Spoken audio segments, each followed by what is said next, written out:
Good morning dear students, welcome back with our new video of nutrition first unit for BSc Nursing and GNM।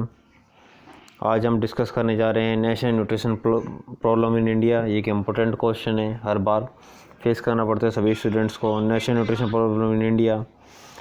तो आज हम लोग discuss करने वाले हैं स्लाइड के अंदर protein energy, malnutrition, low birth weight, vitamin A deficiency disease, nutritional anaemia, iodine deficiency disorder, fluorosis, lathyrism and obesity.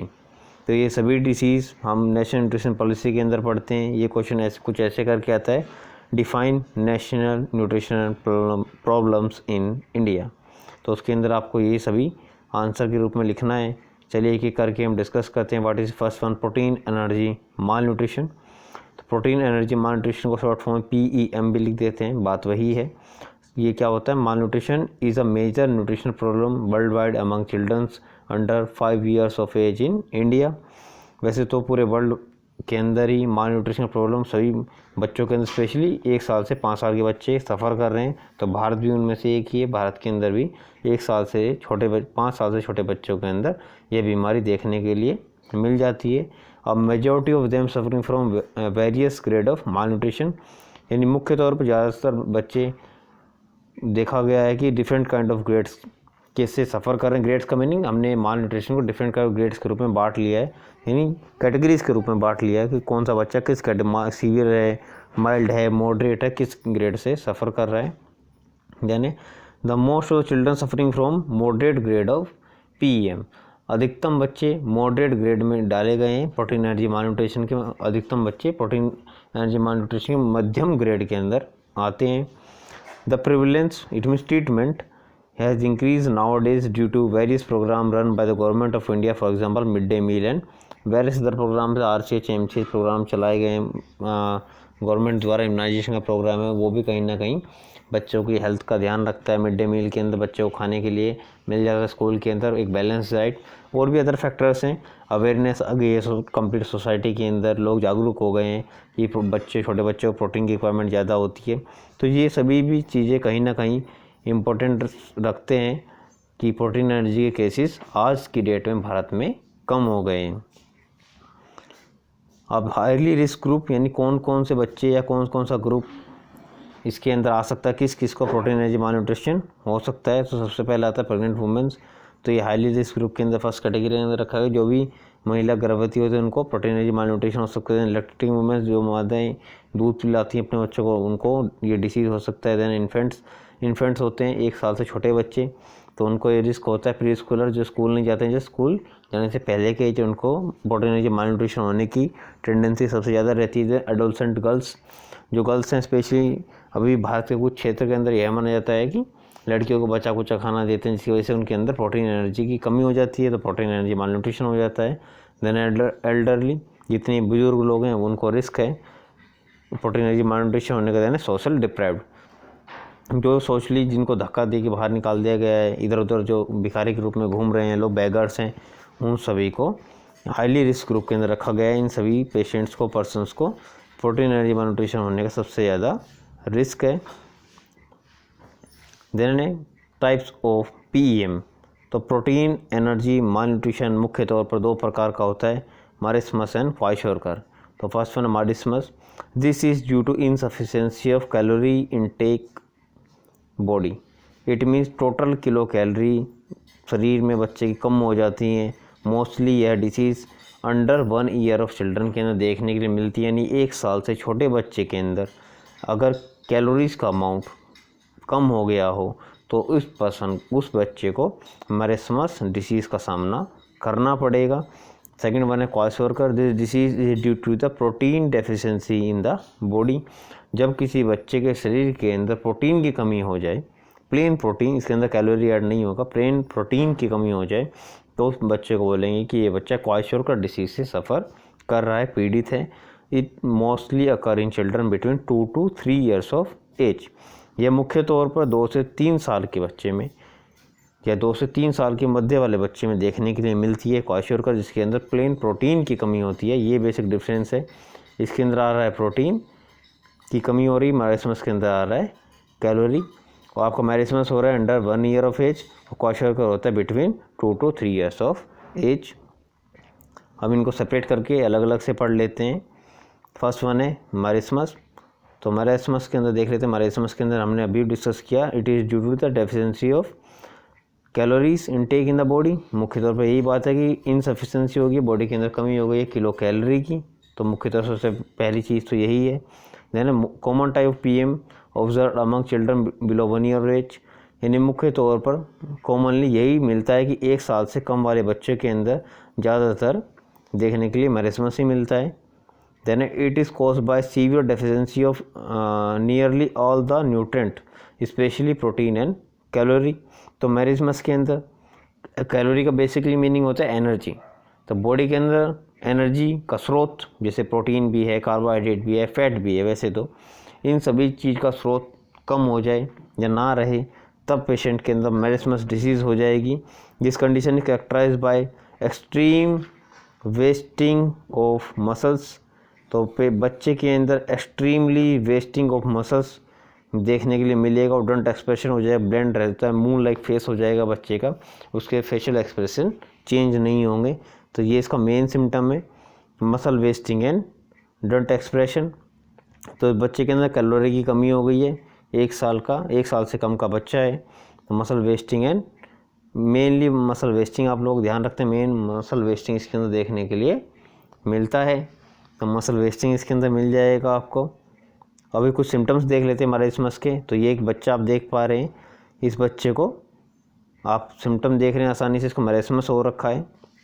तो उसके अंदर आप देख के ही समझ जा रहे होंगे, extensive tissue and muscle wasting, यानी सबसे ज़्यादा इसके अंदर मसल वेस्टिंग और टिश्यू वेस्टिंग दिखाई दे रही है, जैसे आप बच्चे की रिब वगैरह भी आराम से देख पा रहे हैं। ड्राई स्किन, इसकी स्किन पूरा ड्राई है, सूखी हुई है। Loosen skin folds hanging over gluteal and axilla, fat wasting आप देख रहे हैं, ये देखिए इधर एक्जिला के अंदर और नीचे अगर दिख नहीं रहा है, नहीं तो गुल्टन मैक्सिमस के ऊपर भी स्किन ढीली हो गई। ढीली किस वजह से हो गई? क्योंकि अंदर जो फैट मसल्स हैं वो वेस्ट होती जा रही हैं लगातार एनर्जी बनाने के लिए, इस कारण से मसल इसका स्किन ढीला हो गया एक्जिला और बटक के पास से। देन फैट वेस्टिंग, इसकी बॉडी के अंदर फैट भी वेस्ट होता हुआ जा रहा है एनर्जी बनाने के लिए, क्योंकि बच्चा को एनर्जी नहीं मिल रहा, खाने के लिए खाना नहीं मिल रहा, जिसके कारण ये बीमारी हो गई है। Sparse hair that is dull brown और रेडिश येलो, यानी बहुत ही बारीक बारीक इसके हेयर हो जाएंगे, हेयर पतले हो जाएंगे, वो येलो कलर के या फिर डल ब्राउन कलर के दिखाई देंगे। मेंटल रिटार्डेशन, बच्चा मानसिक रूप से ग्रसित हो जाएगा बीमारी से, उसका ग्रोथ मेंटली नहीं बढ़ पाएगा, मेंटल रिटार्डेड हो जाएगा। बिहेवियरल रिटार्डेशन, बच्चे का बिहेवियर भी रिटार्ड हो जाएगा, चेंज नहीं होगा, यानी उम्र के साथ बढ़ेगा नहीं, बच्चा छोटे बच्चों की तरह ही एक्ट करता रहेगा। लो बॉडी टेम्परेचर, एज आप जानते भी हैं कि टोटल मसल आपकी body surface skin temperature regulate करने में मदद करती है। तो इस बेबी के अंदर ये दोनों चीज़ें का लॉस है, तो टेम्परेचर रेगुलेट नहीं कर पाएगा इस बच्चे का body. Then slow pulse and breathing rate, बच्चे का पल्स और ब्रीथिंग रेट स्लो हो जाएगा, क्योंकि बॉडी के अंदर एनर्जी नहीं है। जैसे कभी गाड़ी के अंदर फ्यूल नहीं होता, चौक में लग जाती है तो थोड़ा देर धीमे धीमे करके चलती है, फिर बंद हो जाती है, इसलिए स्लो पल्स और ब्रीथिंग रेट बच्चे का चलने वाला है। लास्ट वन है एब्सेंस ऑफ एडिमा, लेकिन ये सभी चीज़ों के अंदर आपको मेन सिम्टम ये भी रहेगा, पूरी बॉडी के अंदर आपको कहीं भी स्वेलिंग देखने के लिए, सूजन देखने के लिए, एडिमा देखने के लिए, कलेक्शन ऑफ फ्लूइड देखने के लिए नहीं मिलने वाला है, ये इसका मेन सिम्टम है। देन है क्वाशियोरकर, तो क्वाशियोरकर के अंदर देखते हैं क्या disease due to the protein energy in the body, तो ये प्रोटीन की कमी की वजह से होता है। वो लास्ट वन डिजीज थी मैरिस्मस, उसके अंदर कैलोरी यानी एनर्जी की कमी थी। Kwashiorkor occur mostly in children between 2 to 3 years of age, यह बीमारी 2 से 3 साल के मध्य वाले बच्चों को होती है। लास्ट आपकी मैरिस्मस अंडर 1 ईयर ऑफ एज के बच्चे के अंदर मिल रही थी, ये मिल रही है आपको 2 से 3 साल के बच्चे के अंदर। एक्यूट फ्रॉम PM, यानी एक्यूट फॉर्म में प्रोटीन एनर्जी मालन्यूट्रिशन की due to the deficiency of protein in diet, जैसे ही बच्चे की डाइट के अंदर प्रोटीन की कमी होगी तो क्वाशियोरकर को सामना करना पड़ेगा। डेफिशिएंसी ऑफ माइक्रोन्यूट्रिएंट्स, यानी जो छोटे छोटे माइक्रोन्यूट्रिएंट्स हैं उनकी कमी के कारण ये बीमारियाँ होगी। Then kwashiorkor is identify as swelling of extremities and belly which is in their actual nutritional status, यानी बच्चे का बेली, एब्डोमेन कैविटी और एक्सट्रीमिटीज़, हाथों पैरों के अंदर स्वेलिंग देखने के लिए मिलेगी। ये आप देख भी सकते हैं, ये बच्चा जस्ट साइन सिम्टम्स इसके अंदर आप देख रहे हैं। लास्ट वाले बच्चे के अंदर आपको रिबच आसानी से दिख पा रही थी, इस बच्चे का आपका एब्डोमेन फूला हुआ दिख रहा है। तो ये आपको सिम्टम आसानी से दिख पा रहे हैं इस बच्चे के अंदर। सिम्टम देख लेते हैं। Malnutrition, malnourish child with pedal oedemas, तो बच्चे को पैरों पे एडिमास हो जाएगा यानी सूजन आ जाएगी, तो ये आपको देखने के लिए मिलेगा। ग्रोथ फेलियर, बच्चे की हाइट नहीं बढ़ेगी। मून फेस यानी इसके फेशियल एक्सप्रेशन चेंज नहीं होंगे। डिस्टेंडेड एब्डोमेन, पेट में ऐंठन बनी रहेगी। Ascites, fluid collection abdomen cavity called ascites, यानी पेट के अंदर एब्डोमेन कैविटी के अंदर पानी का भर जाना, उसको बोलते हैं एसाइटिस, तो ये देखने के लिए मिलेगा।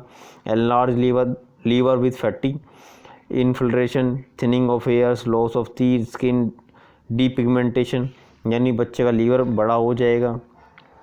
इट मीन्स हिपैटोमेगैली देखने के लिए मिलेगा हम लोगों को। थिनिंग ऑफ हेयर पतले हो जाएंगे, बाल पतले हो जाएंगे। लॉस ऑफ टीथ, दांत निकल जाएंगे बच्चे को। स्किन डीपिगमेंटेशन हो जाएगा, यानी स्किन के ऊपर पिगमेंटेशन यानी मेलिन हार्मोन का प्रोडक्शन कम हो जाएगा। मेलाटोनिन सेल्स की वजह से वो प्रेजेंट होती हैं आपकी मिडिल एपिडर्मिस की मिडिल लेयर के अंदर, जो मेलिन हार्मोन निकलता है मेलिनोसाइट से, जो कलर डिसाइड करता है बॉडी का, तो वो कम हो जाएगा। Dermatitis, inflammation of dermis layers को डर्मेटाइटिस, ये स्किन एलर्जी पेशेंट को देखने के लिए मिलेगा। इरिटेबिलिटी, बच्चा इरिटेट रहेगा, परेशान रहेगा। और एनरोक्सिया, भूख नहीं लगेगी बेबी को, बोलते हैं लॉस ऑफ एपेटाइटिस कॉल्ड एनरोक्सिया। तो ये सभी सिम्टम देखने के लिए मिलने वाले हैं इस पर्सन के अंदर। Then second disease low birth weight, यानी जन्म के समय बच्चे का वजन औसतन वजन से कम होना, इसको बोलते हैं लो birth wait. For example normal weight होता है एक बेबी का डिलीवरी के समय 2.5 से 3.8 kg। अगर बच्चे का वजन 2.5 kg से कम है तो वो सभी कंसिडर किए जाते हैं लो बर्थ वेट बेबी के अंदर। तो इसका मुख्य कारण हो सकता है in this condition child weight is not sufficient according to the height and weight wise. तो ये जैसे मैंने आपको अभी बताया नॉर्मल वेट होता है 2.5 से 3.8, तो वो नहीं होगा बेबी का, तो लो बर्थ वेट है। और उसका मेन कॉज हो सकते हैं मैटरनल माल न्यूट्रिशन एनीमिया। अगर मदर ही माल न्यूट्रिशन का शिकार हो या फिर एनीमिया का शिकार हो तो बच्चे का वेट कम हो सकता है। Illness and infection during pregnancy, mother बीमार चल रही हो या फिर उनको इन्फेक्शन हो गया प्रेगनेंसी के दौरान तो लो बर्थ वेट भी हो सकता है। थर्ड वन है हाइपैरिटी, यानी ज़्यादा बार मदर प्रेग्नेंट हो चुके हैं, वो भी कारण हो सकता है कि लो बर्थ वेट बेबी हो जाए। देन क्लोज बर्थ इंटरवल्स, यानी जस्ट अभी बच्चा डिलीवर हुआ है 3 साल से पहले फिर से कंसीव कर गई है, मतलब 6 महीने से बाद में कंसीव कर गई है वापस से, तो लेस इंटरवल आ गया, तो वो भी एक लास्टली एनीमिया ही कॉज करेगा, उनकी वजह से लो बर्थ वेट हो सकता है। इनका प्रिवेंशन कैसे करें? मोर हॉस्पिटल डिलीवरी, वहाँ पे सभी इक्विपमेंट अवेलेबल रहते हैं, डॉक्टर्स अवेलेबल रहती हैं, नर्सेज अवेलेबल रहती हैं, तो लेस ब्लीडिंग लॉस होगा मदर को, तो एनीमिया नहीं होगा, तो लो बर्थ वेट बेबी का चांसेस कम हो जाएंगे। इम्यूनाइजेशन बेबी को रहेगा, मदर को रहेगा, antenatal visits post natal visits होती रहेंगी, तो डाइटरी कंट्रोल डाइटरी मैनेजमेंट सभी मदर को हम सजेस्ट कर सकते हैं, जिसकी वजह से लो बर्थ वेट बेबी नहीं होंगे, हम इसको कंट्रोल कर सकते हैं। देन है विटामिन ए डेफिशिएंसी, तो विटामिन ए डेफिशिएंसी जैसे हमने पहले भी डिस्कस किया लास्ट स्लाइड्स के अंदर, तो विटामिन ए डेफिशिएंसी की वजह से मेन डिसीज़ होती है आपकी नाइट ब्लाइंडनेस, जीरोथैलेमिया, बायोस्पॉट, ये सभी प्रकार की डिसीज़ नहीं होंगी। पहला डोज दिया जाता है 2 लाख इंटरनेशनल यूनिट है, तो 2 लाख का एक इंजेक्शन दिया जाएगा सबको, ये इंटरनेशनल यूनिट के अंदर दिया जाता है। इंटरनेशनल यूनिट पहला इंजेक्शन यही 2 लाख के से स्टार्ट होगा, तो ये देते हैं। तो हर बार इंजेक्शन पहला दिया जाएगा 0, फिर दिया जाएगा 6 मंथ, फिर 1 ईयर, 1.6, ऐसे रेगुलर 6 मंथ के इंटरवल पे दिया जाएगा up to 9 lakh international unit तक भी बेबी को रेगुलर दिया जाता है, ताकि उसको विटामिन ए की डिसीज़, नाइट ब्लाइंडनेस, जो थैलेमिया, बायोस्पॉट जैसे डिसीज़ का सामना ना करना पड़े, और हम इसको प्रिवेंट कर सकते हैं। देन न्यूट्रिशनल एनीमिया, तो न्यूट्रिशनल एनीमिया क्या होता है? यानी न्यूट्रिशन की वजह से एनीमिया हो गया हो, चाहे वो किसी पर्सन को हुआ हो या मदर को हुआ हो, तो न्यूट्रिशन एनीमिया इसको बोलते हैं। A condition in which the haemoglobin और the blood lower than the normal range, यानी जब भी नॉर्मल रेंज से कम चला जाए किसी का हीमोग्लोबिन, उसको बोलते हैं nutritional anaemia. For example a female का नॉर्मल हीमोग्लोबिन होता है 12 to 14 mg/dl, अगर वही चला जाए 10-11 mg/dl पे, तो उसको बोलते हैं न्यूट्रिशनल एनीमिया, यानी खाने की कमी से मदर के अंदर एनीमिया बन गया। तो उसका ट्रीटमेंट कैसे करते हैं, ट्रीटमेंट देंगे आयरन फोलिक एसिड का सप्लीमेंट, जैसे कि एक टैबलेट के अंदर होता है 80 mg iron plus 200 mg iron sulphate plus 0.5 mg folic acid. तो ये दिया जाता है मदर को एक टैबलेट के अंदर। ऐसी 100 टैबलेट्स सभी हर प्रेगनेंसी के अंदर दी जाती हैं और ये टैबलेट एक दिन के अंदर 3 बार लेनी होती हैं। तो ये 100 टैबलेट देना होता है, 100 गोलियां देते हैं। क्वेश्चन भी आया हुआ था लास्ट ईयर ESIC के अंदर कि प्रेगनेंसी के अंदर टोटल कितनी मेडिसिन देते हैं आयरन की, तो 100 मेडिकेशन देते हैं आयरन की न्यूट्रिशन एनीमिया को डील करने के लिए। देन आयोडीन डेफिशिएंसी डिसीज़, यानी आयोडीन की कमी से होने वाली बीमारियाँ जिसकी वजह से क्या होता है, ग्वाइटर हो जाता है, गला सूज जाता है और आपकी थायराइड ग्लैंड एक्सेसिव अमाउंट में TSH हार्मोन सिक्रेट करना शुरू करती है, जिसकी वजह से पेशेंट को हाइपर थायराइडिज्म हो जाता है। तो ये होता है आयोडीन डेफिशिएंसी डिसऑर्डर। इसको ट्रीट करने के लिए प्लेन आपको आयोडीन साल्ट यूज़ करना है और आराम से डिसीज़ से ट्रीटमेंट हो जाता है, ठीक हो जाते हैं। और मोस्टली ये डिसीज़ देखने के लिए मिलती है आपकी ऐसा एरिया इन हिली एरिया जैसे कि आसाम में, मिजोरम में, इन हिली एरियाज़ के अंदर ये डिसीज़ ज़्यादा देखने के लिए मिलती है, क्योंकि वहाँ पे आयोडीन की कमी होती है। तो ये डिसीज़ हो जाती है, एनलार्ज हो जाएगी आपकी थायराइड ग्लैंड, जिसकी वजह से TSH hormone, thyroid stimulating hormone body के अंदर ज़्यादा निकलेगा एज अ रिजल्ट, जिसकी वजह से बॉडी का मेटाबॉलिक रेट बढ़ जाएगा और पेशेंट की गर्दन तो मोटी हो जाएगी, पूरा बॉडी धीरे धीरे करके वीक पड़ना शुरू हो जाती है। इसको बोलते हैं thyroid deficiency disease. Next one है एंडेमिक फ्लोरोसिस, यानी बॉडी के अंदर फ्लोराइड का अमाउंट बढ़ जाना।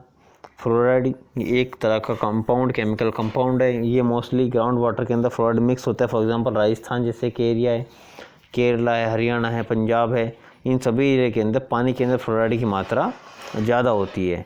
और बॉडी फ्लोराइड को ऐसे समझती है जैसे कैल्शियम है। आप कैल्शियम की तरह बॉडी इसको समझेगी तो आपके बोन्स के अंदर, ब्लड के अंदर, लीवर के ऊपर उसको स्टोर करना शुरू कर देते हैं। जॉइंट्स हैं, इन सभी के ऊपर स्टोर करना शुरू कर देती है, जिसकी वजह से पेशेंट के दांत के ऊपर क्या हो जाएगा, फ्लोराइड जमने लगेगा तो उसकी शाइन ख़त्म हो जाएगी। पेशेंट की बॉडी के जॉइंट्स के अंदर फ्लोराइड सेव हो जाएगा तो हाथ पैर चलने में दिक्कत होने लगेगी, हाथों पैरों में दर्द रहेंगे, जॉइंट मूव नहीं कर पाएंगे, आर्थराइटिस हो जाएगा पेशेंट को, ऑस्टियोआर्थराइटिस का सामना करना पड़ेगा। जैसे डिफरेंट काइंड ऑफ डिसीज़ का सामना करना पड़ेगा पेशेंट को। एंडेमिक फ्लोरोसिस, एक्सेसिव अमाउंट में फ्लोराइड का कंजप्शन करने की वजह से ये डिसीज़ होता है। देन लेथेथलिज्म, ये एक डिसीज़ है। ये केसरी दाल खाने की वजह से न्यूरो पैरालाइज हो जाता है। इसकी वजह से lathyrism is paralysing disorder of human and animals. ये बोथ एनिमल्स और ह्यूमंस के अंदर देखा जाता है। In human it referred as neurolathyrism characterise by gradually developing a spastic paralyse of lower limb, यानी स्पेशली लोअर लिम यानी पैरों के लिए पैरालाइज हो जाते हैं। ये केसरी दाल खाने की वजह से मेन लीडिंग कॉज है केसरी दाल। ये इस दाल का प्रयोग करने की वजह से ये डिसीज़ होती है। इसकी वजह से न्यूरो पैरालिसिस हो जाता है, पेशेंट के पैर पैरालाइज होते हैं। जब मेल है, फीमेल है या जानवर हैं, सभी को डिसीज़ का सामना करना पड़ता है। तो इसको बोलते हैं लेथेथलिज्म। तो ये डिसीज़ कॉम्प्लिकेटेड भी होती है थोड़ा। तो सीधा बस इसका ट्रीटमेंट क्या है, केसरी दाल का प्रयोग नहीं करना और लोगों को अवेयर करना कि इसका यूज़ नहीं करना है ताकि ये डिसीज़ ना हो। आज के लिए जस्ट इतना ही। आज हमने इसके अंदर देखा है टोटली स्लाइड के अंदर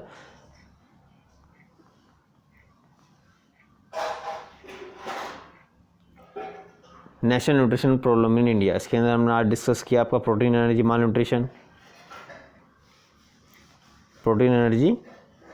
nutrition, low birth weight, protein energy malnutrition, low birth weight, vitamin A deficiency, nutritional anaemia, iodine deficiency disorder, fluorosis, lathyrism, obesity. आप किसी को भी इसके अंदर कोई भी क्वेश्चन है तो कमेंट सेक्शन के अंदर ज़रूर डालें। Thank you very much.